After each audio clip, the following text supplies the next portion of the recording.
বিজেপিক তীক্ষ্ণ সমালোচনা কৰিছে, কিমান আশা কৰিছে?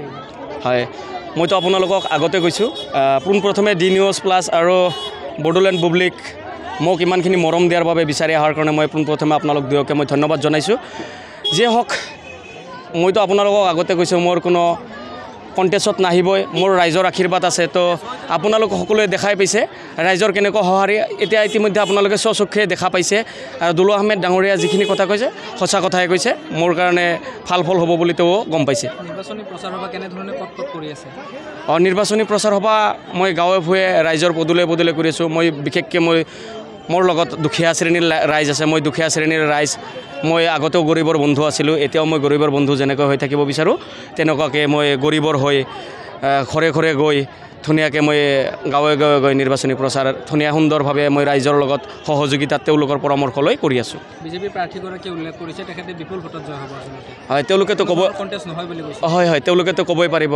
পানী ধান ওচৰাৰ নিচিনা, মানে তেওঁলোকে অৱস্থা পানী ধান ওচৰৰ নিচিনা, তেওঁলোকে মুখেদি ক'ব নোৱাৰে। আপোনালোকে চাওক, মুখেদিতো যি টি ক'ব পাৰে তেওঁলোকৰ কথাই হওক, মানে তেওঁলোকে যিবোৰ আঁচনি সিদিনা আঁচনি দিব বুলি কৈ আনি মানুহবোৰ কেনেকৈ কি ৰাম ঠকন দিলে। মহিলাসকলে আমাৰ ইফালে বড়ো সম্প্ৰদায়ৰ মাজত কাজিয়া লাগি গৈছে, বঙালী সম্প্ৰদায়ৰ মাজত কাজিয়া লাগি গৈছে, তেওঁলোকক অৰুণোদয় বা কিবা কিবি 10,000 টকাকৈ দিব বুলি কয়, সেইবোৰ কাজিয়া লৈ গৈছে, সেইবোৰ মানে ভুৱা কথা। তেওঁলোকে ক'ব পাৰিব যোনে যোনে জিকিব। এইটো 11 তাৰিখত দেখা পাব আপোনালোকে, জয় কাৰ নিশ্চিত 11 তাৰিখে দেখা পাব। এতিয়া মই ইমান ফিতাহী মাৰা কথা নকওঁ, তেওঁলোকেতো ক'বই পাৰিব, তেওঁলোকৰ কথা মই আৰু কি ক'ম, হয়নে নাই? উন্নয়নৰ কথা কৈছে, বিভিন্ন ধৰণৰ কাম কৰি দিম বুলি প্ৰতিশ্ৰুতি দিছে। হয়, সমাপন কৰিব। হয়, 100% মই ৰাইজৰ লগত আছোঁ। যেনেকুৱা এতিয়া ৰাইজৰ মেলে মিটিঙে মই আছোঁ, ভৱিষ্যতেও অনাগত দিনতো তেনেকুৱাকৈ ৰাইজৰ দিনত থাকি মই মন্দিৰৰ কামো কৰিম, মই মছজিদৰ কাম কৰিম, মই গীৰ্জা, মোৰ নামঘৰ, মোৰ শ্মশান, মই কবৰস্থান সকলো কাম কৰিম। মই তাৰমানে আপোনাৰ ধৰ্ম নিৰপেক্ষবাদক বিশ্বাস কৰোঁ। আমাৰ নেত্ৰী মমতাজ বেনাৰ্জী তেওঁ ধৰ্ম নিৰপেক্ষবাদক বিশ্বাস কৰে, ময়ো তেনেকৈ আপোনাৰ ধৰ্ম নিৰপেক্ষবাদক বিশ্বাস কৰোঁ। আমাৰ ইয়াতে আপোনালোকে দেখা পাইছে মোৰ সভাত না হিন্দু না মুছলিম, মোৰ ইয়াতে বঙালী মানুহ আছে, মোৰ ইয়াতে অসমীয়া মানুহ আছে, মোৰ ইয়াতে হিন্দু সম্প্ৰদায়ৰ মানে বড়ো ভাই ভণ্টিসকল আছে, আই মাতৃসকল আছে। তো তেওঁলোকক লৈ মই ধৰ্ম নিৰপেক্ষবাদক বিশ্বাস কৰোঁ। আমাৰ ভাৰতবৰ্ষ ধৰ্ম নিৰপেক্ষবাদক বিশ্বাস কৰে, মই তেনেকুৱা ধৰ্ম নিৰপেক্ষবাদক বিশ্বাস কৰি মই তেনেকুৱা লৈ ৰাইজৰ লগত আলোচনা পৰ্যালোচনা কৰি কামবোৰ উন্নয়নৰ কামবোৰ কৰিম, তেনেকুৱা কাম চব কামেই কৰিম মই। প্ৰথম কথা, আজি আমি বজালী জিলাৰ অন্তৰ্গত 24 নং ধুমৰ পথাৰ, যিটো আমাৰ আঞ্চলিক পৰিষদৰ সদস্য মহিবুল হক আৰু জিলা পৰিষদৰ সদস্য আমাৰ পুনম ৰামচিয়াৰী, তাৰে নিৰ্বাচনী সভাত উপস্থিত থাকিলোঁ।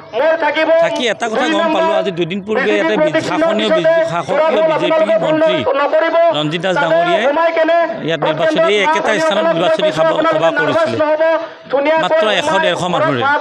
আজি এই সভাত চাওক, আপোনালোকে নিশ্চয় কেমেৰাত দেখিছে, প্ৰায় 1000ৰ ওপৰত ইয়াতে ৰাইজ উপস্থিত আছে। আৰু আটাইতকৈ ভাল কথা, ইয়াত হিন্দু মুছলিম আৰু বড়ো মহিলাসকল, মানে হিন্দু মুছলিম বুলি নাই, সকলোৱে ওলাই আহিছে আমাৰ দলীয় প্ৰাৰ্থী তৃণমূলৰ 2গৰাকী ভোট দিবলৈ।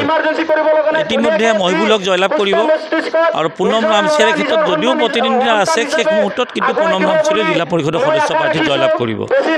আৰু ৰাইজৰ লগত কথা পাতি এটা কথা গম পাইছোঁ যে অসমৰ ভিতৰত যদি আটাইতকৈ ব্যৰ্থ মন্ত্ৰী আছে ৰঞ্জিত দাস ডাঙৰীয়া আছে, যাৰ বাবে তেখেতে কোনোবা আগতে সৰ্বগত আছিল, সৰ্বগৰ বা বজালীত আহিল, এইবাৰ বজালীৰ পৰা ক'ত যায় বাৰু কোনো পাত্তা নাই। ব্যৰ্থ মন্ত্ৰী, ফেচবুক মন্ত্ৰী, এইফালে বজাৰত মূল্যবৃদ্ধি, এইফালে তেওঁ ঘৰত লাও বেঙেনা এইবিলাক খেতিত কৰি থকা তেখেত ফেচবুকত দেখা পাওঁ। ৰাতিপুৱা মোবাইলটো খুলি দেখা পাওঁ যিটো মিনিষ্টাৰ কলনী তাত দৌৰি থাকে। এইবিলাক ৰাইজে ভাল নাপায়। আজি ইয়াত এখন বজাৰত আহিলোঁ, বজাৰ খালী, মই সুধিলোঁ কিয় খালী, কৈছে ইমান মূল্যবৃদ্ধি হৈছে ৰাইজ কিনিবই নাই মাছ মাংস। মই ইয়াতে কথাখিনি এইকাৰণে কৈছোঁ যে যোগান মন্ত্ৰীৰ দায়িত্ব থাকে মূল্যবৃদ্ধি ৰোধ কৰাৰ ক্ষেত্ৰত, গতিকে তেওঁ ব্যৰ্থ হৈছে।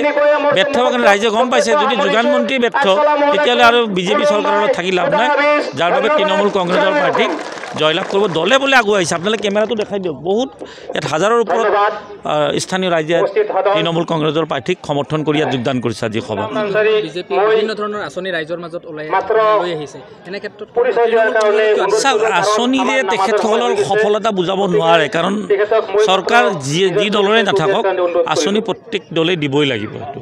হয়তো কি নামবিলাক নতুন নতুন হয়, বিজেপিৰ ক্ষেত্ৰত বেলেগ হয়, অন্য দলৰ ক্ষেত্ৰত বেলেগ হয়, নাম নতুন হ'ব পাৰে, কিন্তু আঁচনিত কোনো ধৰণৰ আঁচনিৰ প্ৰভাৱ নেপেলায়। মই ভাষণ দি থাকোঁতে এগৰাকী বড়ো মহিলাই ক'লে যে মই অৰুণোদয় আঁচনি পাই আছোঁ, কিন্তু মই বিজেপিক ভোট নিদিওঁ। আপোনালোকে হয়তো ৰেকৰ্ড কৰিছেই, অৰুণোদয় আঁচনি পাই থকা বড়ো মহিলাই কৈছে যে মই অৰুণোদয় আঁচনি পাইছোঁ কিন্তু আমি বিজেপিক ভোট নিদিওঁ মুকলিকৈ কৈছে ইয়াত আৰু কি লাগে ঘৰত বহি কোৱা নাই কিন্তু ফলাফল 11 তাৰিখে দিব আপোনালোকে 11 তাৰিখলৈ অপেক্ষা কৰক মই আকৌ কৈছোঁ মহিবলকটো বিপুল ভোটত জয়লাভ কৰিবই পুনম ৰামচীৰৰ ক্ষেত্ৰত যদিও খুব তীব্ৰ প্ৰতিদ্বন্দ্বিতা আছে শেষ মুহূৰ্তত কিন্তু পুনম ৰামচীৰে জয়লাভ কৰিব বিজেপিক ভোট দিলে অৰুণোদয় কাটি দিব বিভিন্ন ধৰণৰ এইটো এটা ভয় ভাবুকি দিয়ে এইটো আৰু তেখেতসকলৰ এইটো এটা নিৰ্বাচনী ইছ্যু যে ভোট নিদিলে অৰুণোদয় কাটি দিম অৰুণোদয় কাটি দিলে কালি বেলেগ চৰকাৰে আকৌ বেলেগ চৰকাৰ দিব অৰুণোদয় আঁচনিটো কাৰো পৈতৃক সম্পত্তি নহয় কোনোবা বিজেপিৰ কাৰোবাৰ পৈতৃক সম্পত্তি নেকি কোনোবা ঘৰৰ বিজেপি নেতাই মাটি বিক্ৰী কৰি আনি দিছে নেকি এইটো ৰাইজৰে পইচা ৰাইজৰ টেক্সৰ পইচা গতিকে এই আঁচনি ধমকি নাখায় মই আকৌ ক'লোঁ এই স্থানৰ নিৰ্বাচনী সভাত বড়ো মহিলাগৰাকী কৈছে মই অৰুণোদয় আঁচনি পাইছোঁ কিন্তু বিজেপিক ভোট নিদিওঁ তাতকৈ কি লাগে আৰু হয়তো আপোনালোকে যদি কেমেৰাত দেখাই দিয়ে তেওঁৰ আঁচনিটো কালি কাটি দিব পাৰে কিন্তু কাটিহে দিব পাৰে ৰাইজৰ মনত কিন্তু বিজেপি আকৌ মানে স্থান ল'ব নোৱাৰে আকৌ নিশ্চিত